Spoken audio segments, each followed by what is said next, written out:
Muy bien, ya comenzamos la grabación. Eh, Cuando estábamos en la pandemia, uno iniciaba la grabación y uno tenía que dar un aviso de privacidad, ¿no? Uno tenía que decir, bueno, si hay alguien que en este momento no le guste que se esté grabando, por favor sálgase, o por el estilo, ¿no? Pero conforme ha pasado el tiempo, eso se nos va pasando. Muy bien, pues vamos a comenzar la clase. Lo primero que quiero decirles es que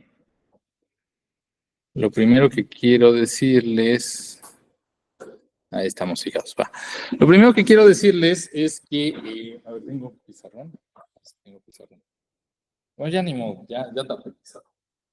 Eh, lo primero que quiero decirles es que les quiero contar una experiencia que he tenido. Yo doy clases en muchos lados.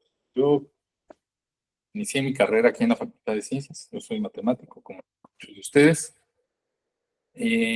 Pero la vida me ha llevado por cosas bien extrañas, ¿no? Aquí inicié la maestría en el IMAS. Bueno, primero yo me hice matemático muy puro. Yo odiaba las aplicaciones. Entonces, era muy purista, ¿no? Yo fui olímpico, me fue muy bien en la Olimpiada. Y por eso yo creo que eso me generó una deformación profesional muy grande, me hizo volverme demasiado purista. Entonces, bueno, esto lo estoy grabando, espero que no lo usen después en el podcast. Pero, ¿Podría tomar una silla? Es que Isabel ya no tiene silla. adelante. Perdón. Corre.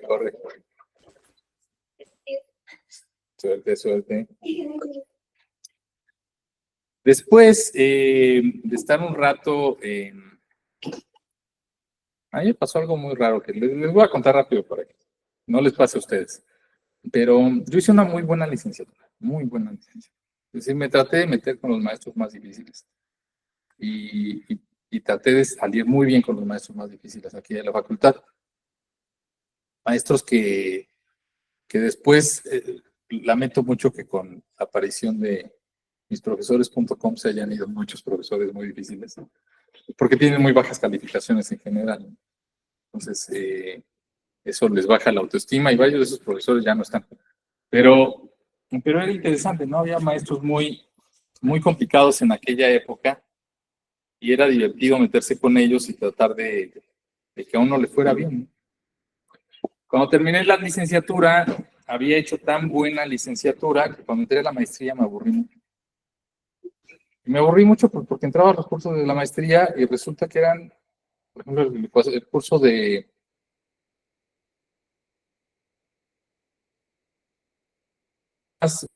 de la licenciatura y los cursos de maestría que después tomé. Yo me quedaba, chas, ¿qué hice, no? ¿Qué estoy haciendo que estoy perdiendo mi tiempo aquí en la maestría? Entonces me dio una crisis como a la mayoría de las personas que tienen 25 o 26 años. Me dio una crisis y me salí de la maestría a un semestre de terminar. Ya, esto no, aquí estoy perdiendo mi tiempo, no sé qué viene a hacer acá.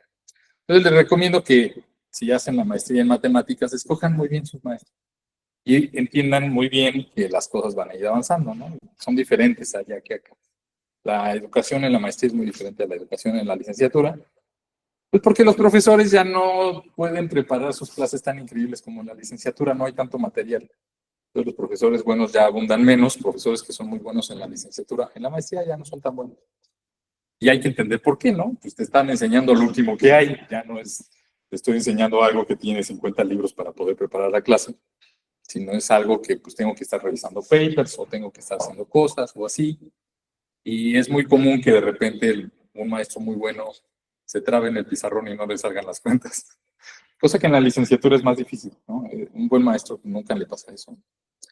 Pero bueno, me salí y entré a trabajar a un programa que se llama Enciclomedia, que era un programa de Fox, del presidente Fox en aquella época.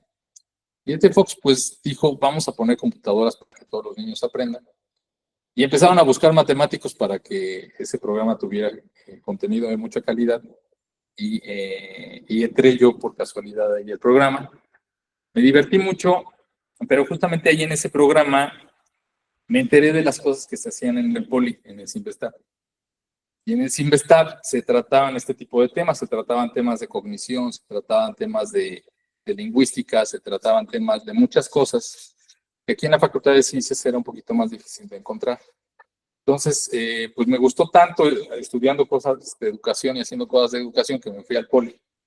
Y allá hice la maestría en matemáticas, pero muy aplicada a ciencias cognitivas y este tipo de cosas, ¿no?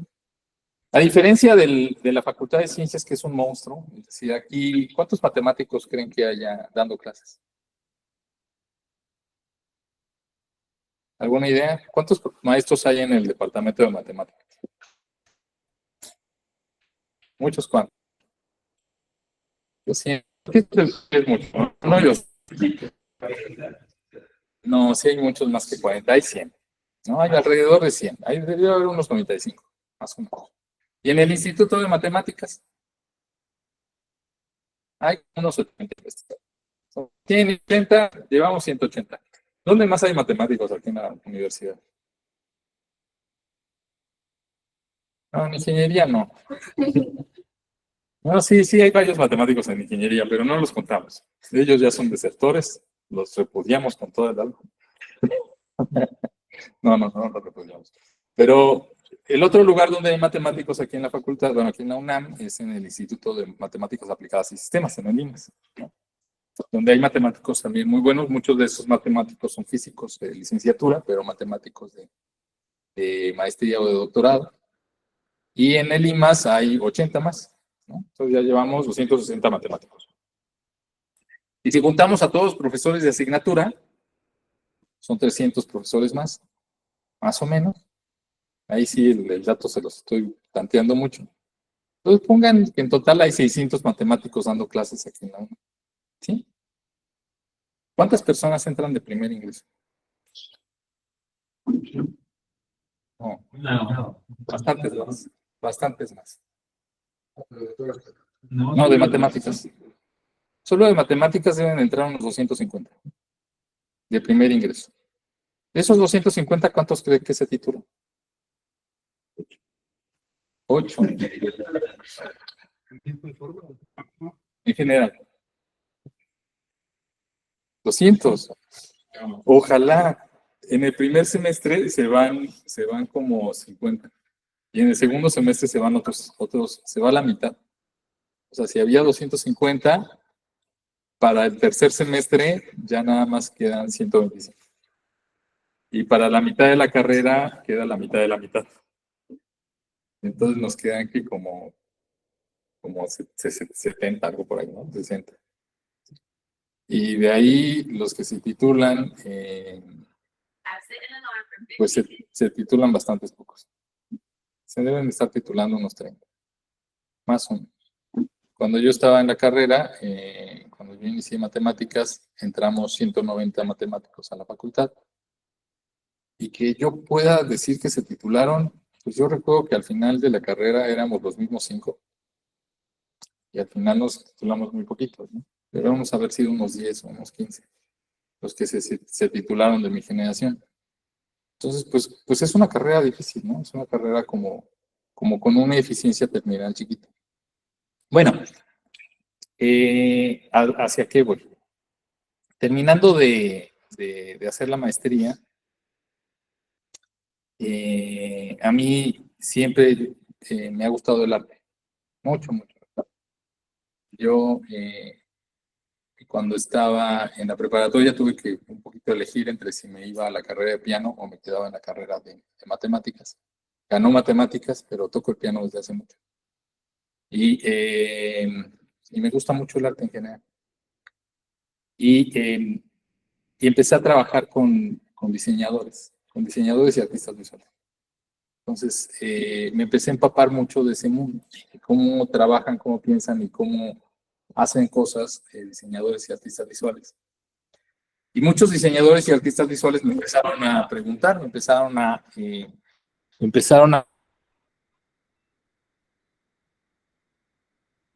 hacer, ¿no? Llegaban y decían, mira este nuevo proyecto que sacó, hay un artista visual que es muy famoso que se llama Daito Manabe. Daito Manabe es japonés. y hace unas cosas realmente muy sorprendentes. Cuando hay congresos, todos los artistas llegan aquí con teorías súper locas y hablando sobre la semiótica y hablando sobre cómo la forma,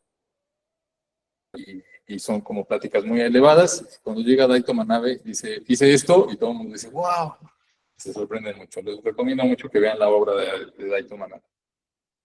Pero lo que me sorprendió fue eso, ¿no? Que empecé a ver que en México había una enorme cantidad de artistas visuales que admiraban mucho los proyectos que se hacían en México perdón, los proyectos que se hacían en Japón, en Alemania, en otros países, y que batallaban para hacer este tipo de proyectos. Y una pregunta que me surgió de manera natural es, ¿por qué eso no pasa en matemáticas? En matemáticas no estamos diciendo, wow, mira lo que hacen en otros países. No, es decir, el nivel de matemáticas en México es muy alto. Y aquí uno ve a los matemáticos que tienen doctorados y no les peleamos nada a ningún matemático en ninguna otra parte del mundo, ¿no? Es decir, la ciencia en México está bien parada, hay buen nivel. Y entonces, ¿qué pasa? ¿Por qué en otros países, por qué en otras carreras sí se da esto de que les gusta mucho lo que pasa en otros países? No, bueno, algo que pasa aquí en México es que, o sea, los matemáticos de México no le pedimos nada a nadie, pero somos poquitos, ¿no? Es decir, cuando uno ve la cantidad de matemáticos que hay en Estados Unidos, por ejemplo, aquí la comunidad matemática de México debe ser de unos 5,000 matemáticos en total en todo México. La Sociedad Matemática Americana es de más de 60 matemáticos. Entonces, y no todos los matemáticos están metidos en la matemática americana, ¿no? No todos los que viven en Estados Unidos pertenecen a esta sociedad. Entonces, seguro hay muchos más.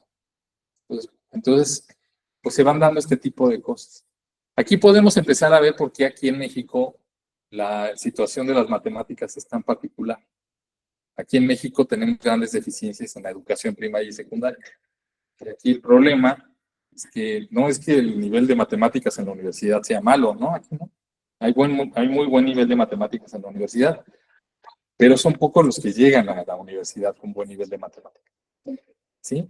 Entonces, pues los que llegan a la universidad y no tienen buen nivel de matemáticas, pues no duran mucho, se tienen que ir, que se desesperan, se frustran o pasan diferentes cosas. Y entonces, eso mismo pasa en otras carreras. Es decir, por qué hay gran nivel de artes visuales en Japón y en Alemania?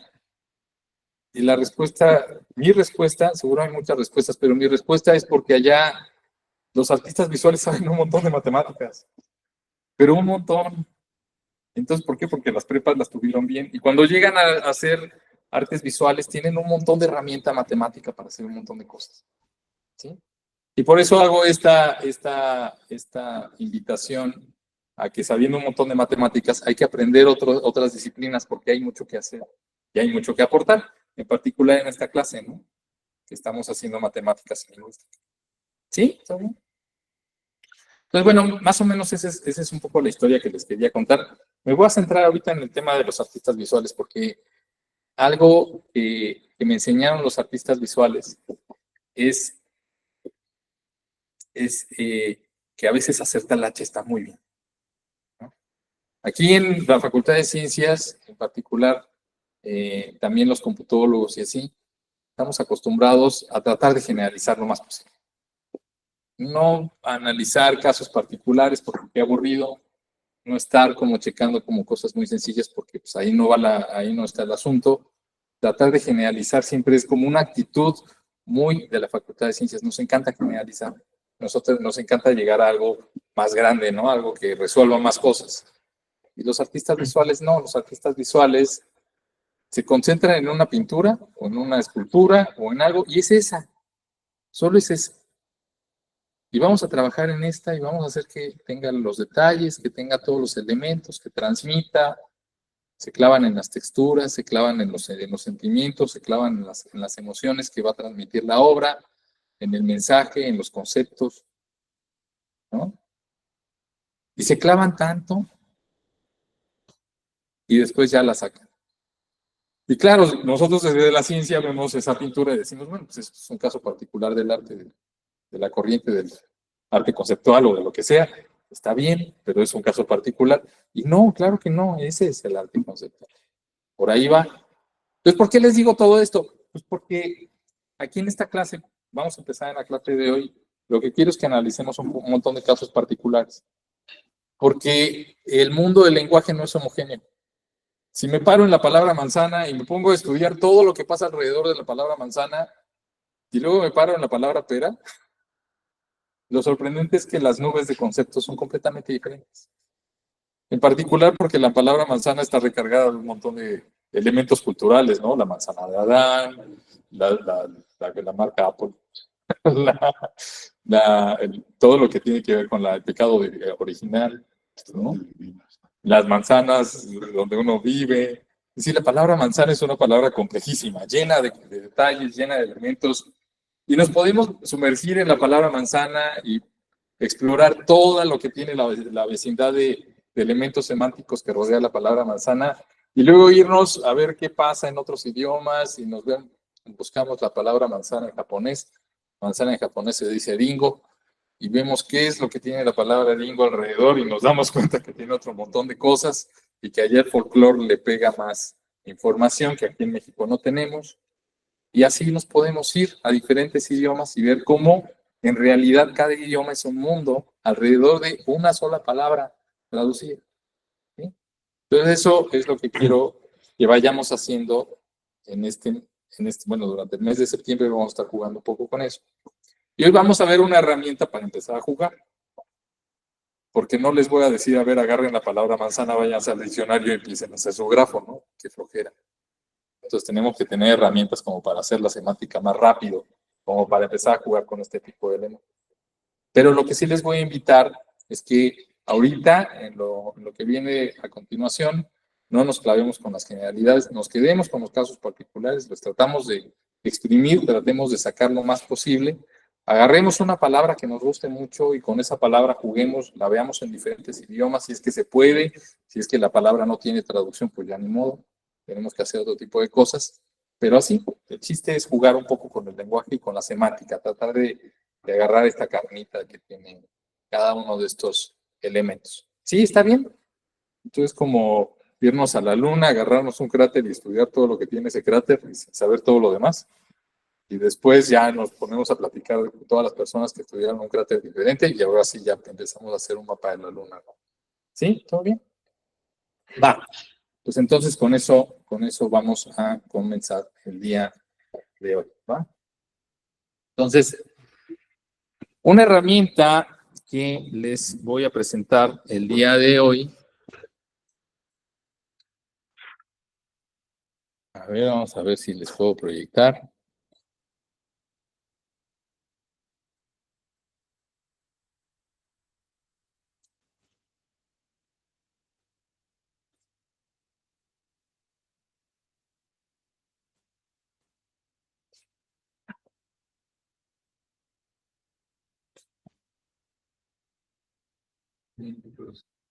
Ahí va, ahí va. Voy a apagar la luz.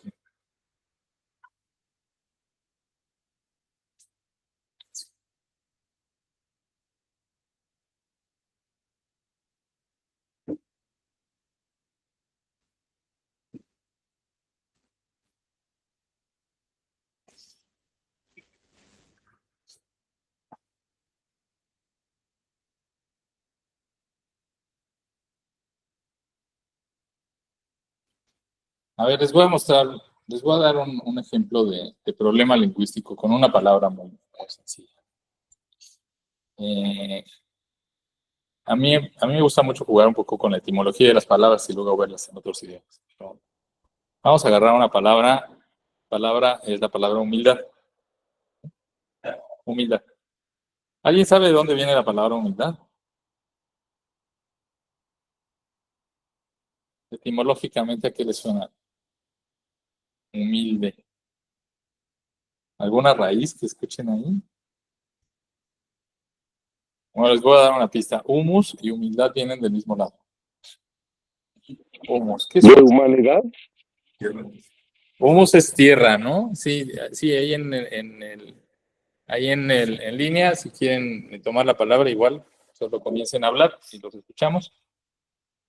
Pero sí, humildad viene de la palabra. Ah, claro, si no conecto la computadora como quiero.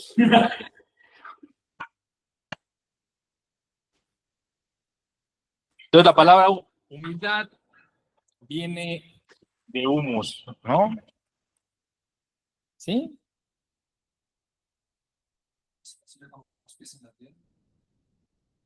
Y esa interpretación me gusta, ¿no? Es como con los pies en la tierra, ¿no? Pero, ¿no será que tiene que ver con que la gente humilde es la que trabaja la tierra?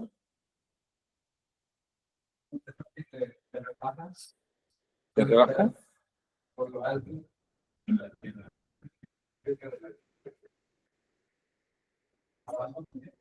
Estás abajo. Mira, eso que acabas de decir me gusta mucho, porque humilde en español lo relacionamos también con pobre, con un estado económico, ¿no? Eso nada más pasa en español. Quiero que lo sepan muy bien y que entendamos que la palabra humilde no se puede traducir bien a otros idiomas desde el español, porque en español la palabra humilde está relacionada con la tierra y eso inmediatamente la relaciona un, con un estado de pobreza. ¿Sí? Entonces los votos de humildad son votos de pobreza. ¿Sí? En otros países eso no pasa, ¿no? Por ejemplo, cuando agarramos la palabra humildad en hebreo, la palabra, no sé cómo se diga humildad en hebreo, no se los voy a decir, pero la palabra humildad en hebreo no tiene raíz que tenga que ver con la tierra. Entonces ahí la palabra humildad está relacionada con la virtud de mantenerse sin presumir, estar alardeando, sin estar haciendo cosas que no deban ser. Entonces la humildad también en ese sentido, a través de leer las epopeyas épicas y los cuentos y todo este tipo de cosas, uno puede ver que la humildad es una virtud. Y al ser una virtud, la humildad se vuelve algo que es como algo muy digno, algo de gente poderosa, ¿no? Entonces ahí se empiezan a dar las deformaciones, ¿no? A través de los cuentos, a través de un montón de historia, de repente la palabra humildad en los hebreos es una palabra que se asocia a la gente poderosa. ¿No nos genera un poco de shock en español que la palabra humildad se relacione con la gente poderosa? Es como raro, ¿no? Pero allá no, allá humildad, gente poderosa, está la relación. En francés, a pesar de que en Francia la palabra humildad viene igual de la misma raíz que en español, en Francia la han despegado mucho de su origen de la tierra y en Francia comparten mucho las ideas de la palabra que tienen los hebreos. Y entonces ahí uno dice, bueno, pero entonces ¿de qué estamos hablando cuando traducimos la palabra humildad a otros idiomas? ¿Está rodeada de la misma cultura, está rodeada de la misma semántica en los diferentes idiomas? La respuesta es no, nada que ver. Puede ser que hasta antónimo, como en este ejemplo, ¿no? La humildad está relacionada con el poder en un idioma y la humildad está relacionada con la pobreza en otro idioma. Ambas son virtudes en los dos idiomas, pero la forma de ver esa virtud es radicalmente opuesta. Mientras que aquí esa virtud se relaciona con los votos de pobreza, con el poder de ser humilde en términos de no ostentar bienes materiales. En Francia, en el pueblo hebreo, la humildad está relacionada con la capacidad que tiene una persona de ser templado, de estar como más sosegado. Y eso implica que la persona ha evolucionado y eso puede ser, o puedo relacionarlo con un estatus de poder. Esta persona ha logrado ser humilde y eso no es fácil. Entonces esta persona vive en un privilegio. ¿Sí? ¿Todo bien? Entonces, por ejemplo, uno de los ejemplos que hay ahí. Es muy interesante agarrar palabras en general y ver cómo están rodeadas, cómo es su semántica, cómo es su etimología, cómo es las diferentes palabras que los rodean y cómo ha ido cambiando muchas veces cómo esa semántica va cambiando con el tiempo, va cambiando con los años, va cambiando con las épocas. Pero ya ustedes en este momento, pues acaban de cambiar la semántica de sus mentes, ¿no? La palabra humildad en este momento ustedes la tienen también relacionada con la palabra poder, justamente por esta clase o por esto que acabamos de platicar. Y eso hace que la semántica de sus cabezas pues, sea diferente a la semántica de los que no están en esta clase, ¿no? Los que están allá afuera y a lo mejor no han visto, no han hecho esta reflexión. ¿Sí? Así podemos ir viviendo un poquito cómo es este rollo de la semántica. ¿Estamos? Vale. Hay una herramienta que me gusta muchísimo, la herramienta se llama Google Trends. ¿Quién ha escuchado Google Trends? ¿No? ¿Alguien?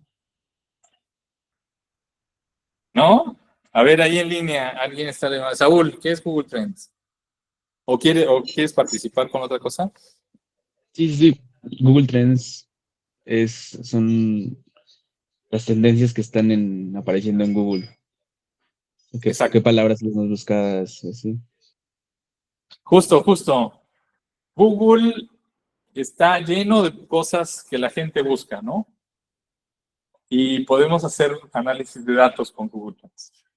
Podemos ver qué es lo que la gente está buscando, pero más que ver qué es lo que la gente está buscando, podemos ver qué es lo que está la gente buscando junto con las palabras. Es decir, las palabras uno nunca mete en la cajita de Google una sola palabra, ¿no? Uno dentro de la cajita de Google uno mete un montón de palabras. Entonces, agarrando las palabras y viendo qué otras palabras acompañan cada búsqueda donde aparece esa palabra, uno puede empezar a hacer como una semántica colectiva. Es decir, es como una forma sencilla de hacer análisis de datos y semántica usando el buscador. Y viendo una semántica que es muy real. No la semántica de la Real Academia de la Lengua Española, no la semántica de los grandes colegios de los idiomas, una semántica de lo que la gente usa y de lo que la gente está buscando, de lo que la gente tiene en su cognición. Y eso es algo que nos interesa mucho porque podemos explorar cómo es el verdadero lenguaje en el momento actual y cómo están relacionadas las palabras unas con otras. ¿Sí? ¿Hasta ahí vamos bien? ¿Sí? Va, entonces voy a agarrar la herramienta de Google Autocomplete. Es un poquito, ahorita les voy a mandar este link en el grupo, pero este link lo que hace es que agarra una palabra, ¿no? Voy a agarrar la palabra, pues para hacerla como la de como en esta clase, voy a agarrar la palabra Apple, ¿sí? Y la voy a escribir aquí, ¿no? Y voy a ver cuáles son todas las palabras que están relacionadas en el mundo en este momento con la palabra Apple. ¿No? Entonces observen, aquí sí se fue muy directamente, ¿no? Apple, IBM, Nvidia, Android, Huawei. No hay, parece, ninguna relación a la palabra Apple como fruta, ¿no? Eso me llama la atención. La gente habla mucho más de la palabra Apple o hace búsquedas dentro de Internet de la palabra Apple muchísimo más en términos de que es una computadora y una fruta. Esto no puedo verlo si me meto al diccionario. Me meto al diccionario y busco Apple, me va a salir otra cosa completamente diferente. Es decir, la semántica. ¿Qué buscaste? No, es que busqué qué es lo más buscado en Estados Unidos y el tercer lugar es Atlas América. Bueno, Perdón, sí, sí. por la región desde donde lo estás buscando a lo mejor. No, cambié mi región a otros países ¿Sí? y te aparece que Atlas América es lo más buscado en Estados Unidos. Bueno, ojalá no. Eso debe ser un error. Esperemos que sea un error. Estar algo de contando. Ojalá no. ¿Sí estamos bien? ¿Sí?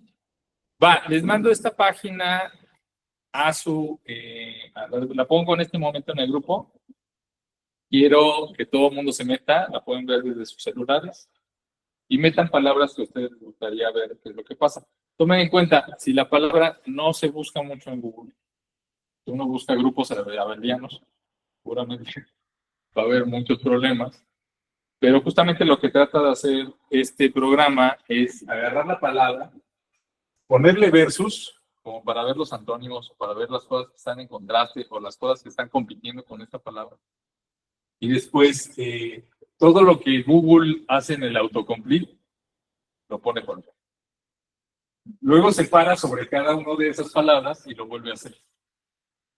¿Sí? Entonces, de repente ahí se empieza a completar el grafo, ¿no? Se empiezan a salir como otras cosas. O sea, esto no es un árbol. Al final sale un grafo más bonito. ¿Sí? Entonces, escojan una palabra, métanse y trabajen un poquito más. Y si encuentran algo que les gustaría compartir, lo platicamos ahorita.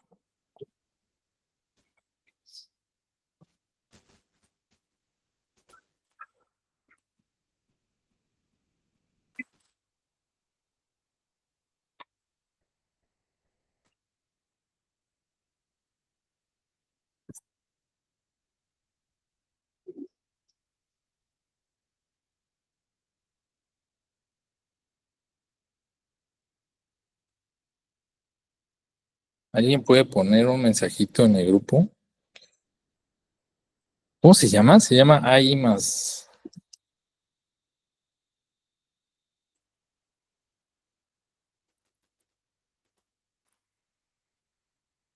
Aquí está.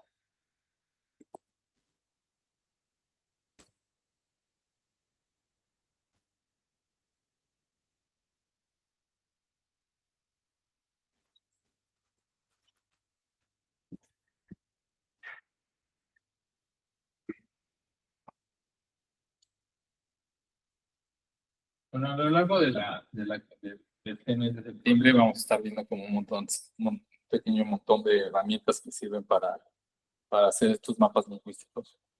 Y nos vamos a hacer algunas preguntas. Podemos analizar el mapa lingüístico de qué, con los datos que hay en Internet, con los datos que podemos explotar de lo que podamos conseguir.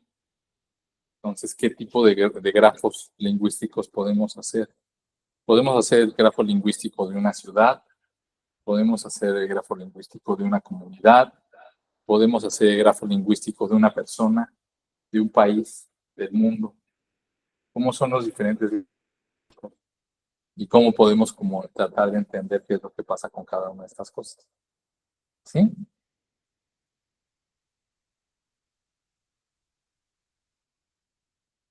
Usarlo en inglés, ¿no? Como usted puede ser. Sí, es con Google, entonces no le importa el idioma, ¿no?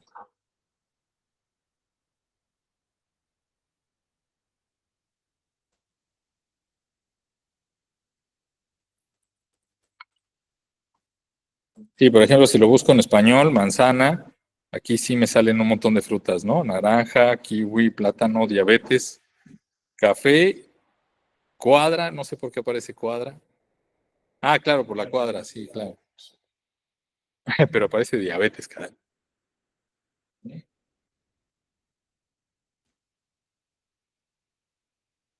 Uno de los trabajos que se hicieron en otros semestres es justamente analizar qué pasaba con el grafo de la palabra diabetes en diferentes idiomas. Y es muy interesante ver que en México la diabetes está muy relacionada con la palabra obesidad. Se pueden hacer análisis incluso de salud, analizando el puro idioma, analizando la pura lingüística.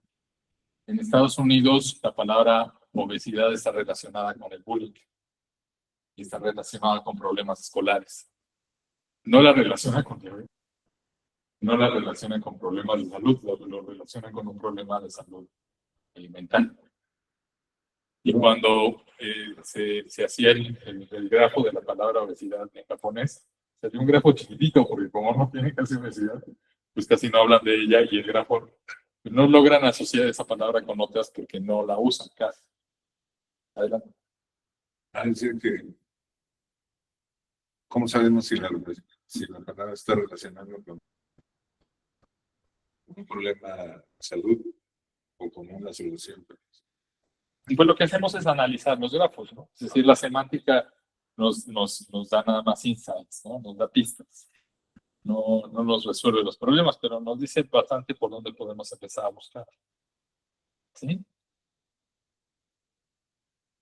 Pero a ver, si podemos hacer análisis de países o análisis de sociedades, así como los que estamos mencionando en este momento, ¿qué podemos hacer entonces con el analizar a las personas?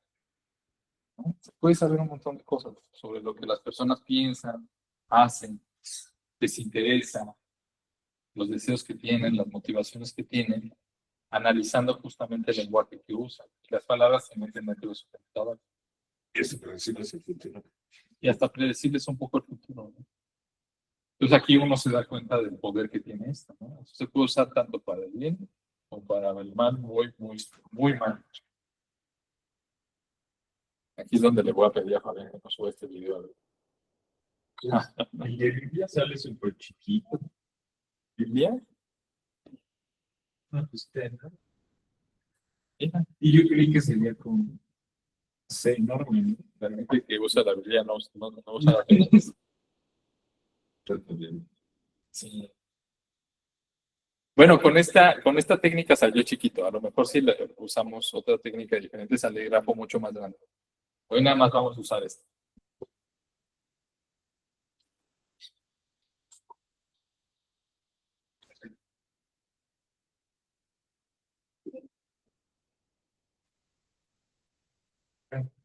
Estoy viendo aquí como un mapa de la República donde están como delimitados la mayoría de las búsquedas y se me hizo interesante ver que la palabra, por ejemplo, calor, está justamente en los estados de Sinaloa, Sonora, Yucatán. Nada más para que Eso está bueno, ¿no? Podemos ver cuáles son donde la gente se siente más calurosa. sí, Y curiosamente, la gente busca calor cuando hay un gradiente, ¿no? Más alto. Empieza a hacer mucho calor en un lugar.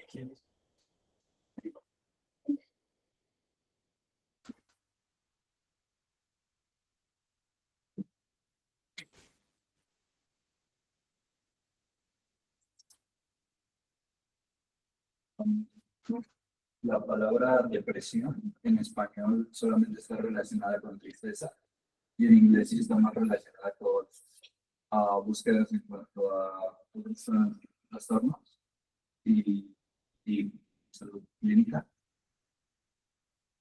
Eso está interesante, ¿no? Eso me llama mucho la atención porque justamente son las herramientas que tiene la cultura para tratar la depresión. Aquí en español, bueno, en los países de habla hispana es muy común que la gente diga que estoy deprimido y la gente enseguida lo traduzca a estoy triste. Y entonces dicen, ah, no, pues no estés deprimido, ¿no? Así como no entendiendo el problema. Cuando en otros idiomas está muchísimo más claro, la depresión no es tristeza, ¿no? Es una cosa muy compleja. Entonces, si la tratas de tratar diciéndole a la persona no te pongas deprimido, parece como un insulto, ¿no? Parece como algo que no se está entendiendo nomás bien el problema de la otra. La solución clínica es échale ganas. Ajá. Eso no sirve en esos casos, ¿no? Sí, muy buena porque ustedes. ¿Alguien más que quiera comentar algo de las cosas que está buscando, de las cosas que va encontrando? Por ejemplo, la palabra humano está tanto en inglés como en español fuertemente relacionado con Ajá. pero por ejemplo en español está más relacionado con más animales que en inglés.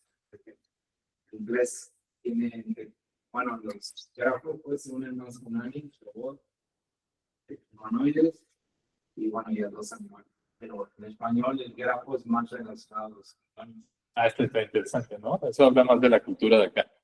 Sí, sí, aquí, bueno, aquí hay un tema interesante.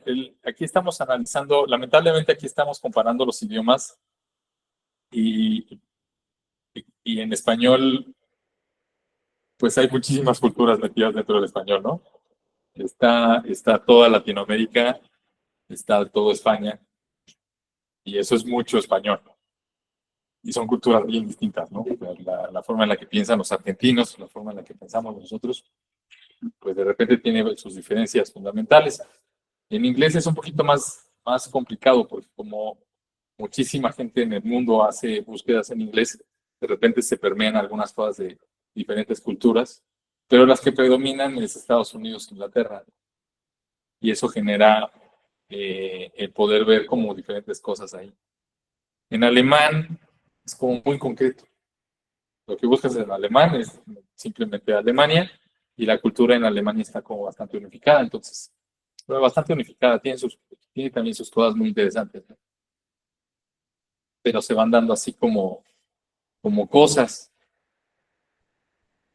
También podemos ver qué tan estricto es un lenguaje, ¿no? En función de ver qué tanto la forma institucionalizada y lo que se busca pues, tienen que ver. ¿Sí? Bueno, entonces ya son las 8:51, ya casi vamos a terminar la clase del día de hoy. Lo que les quiero preguntar es qué tal, si pudieron leer el prefacio de las palabras y las cosas, ¿sí? Pudieron hacer su tarea y pudieron mandar un documentito de media cuartilla o de una cuartilla platicando de qué es lo que les gusta, ¿sí? Bueno, mándenlo hoy, mándenlo a más tardar mañana para que el miércoles platiquemos del libro de las palabras y las cosas y sigamos un poquito jugando con este tipo de herramientas para explorar un poco qué es lo que pasa en la lingüística del mundo. Observen que este tipo de experiencias, pues como salen grafos, como salen algunas estructuras matemáticas, luego le vamos a asociar, a lo mejor nos da tiempo de asociar algunas ecuaciones diferenciales a las aristas y ese tipo de elementos, pues esta clase, aunque es de lingüística, pues ya nada más la podemos tomar los matemáticos, las personas que tienen un nivel de matemáticas alto. Entonces, pues a ver qué tal, a ver qué cosas se nos ocurren, a ver qué cosas salen. Este es un área muy virgen, entonces si a ustedes se les ocurre algo, seguramente es algo nuevo y se pueden hacer cosas muy interesantes. ¿Vale? Entonces nos vemos el miércoles, pásenla muy bonito y vean la clase mañana con Fabián.